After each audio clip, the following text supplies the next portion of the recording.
So ఒక file అయితే రాసుకున్నాం డాట్ పీవైతోనే మనకైతే ఇక్కడ నీట్గా కనిపించేస్తుంది. ఓకే. సో నెక్స్ట్ ఏమవుతుంది అంటే ఈ పైథాన్ ఫైల్ అనేది ఇక్కడ మీకు కంపైల్ అవుతుంది ఫస్ట్.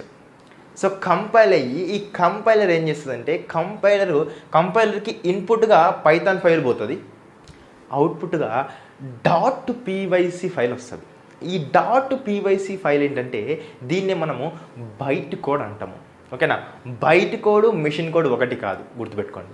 ఓకేనా, బైట్ కోడ్ వస్తుంది. సో ఈ బైట్ కోడ్ అనేది ఇన్పుట్గా దేనికి వెళ్తుంది అంటే ఈ వర్చువల్ మిషన్కి వెళ్తుంది.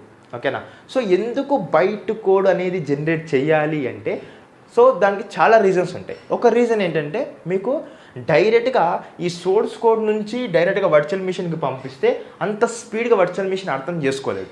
సో మీరు థర్డ్ పార్టీ మిడిల్లో మీకు లైక్ ఇంటర్మీడియట్గా ఈ డాట్ పీవైసీ పెట్టుకుంటే, ఇంటర్మీడియట్ కోడ్గా డాట్ పీవైసీ బైట్ కోడ్గా పెట్టుకుంటే మీకు ఈజీగా అర్థం చేసుకుంటారు అనమాట వర్చువల్ మిషన్.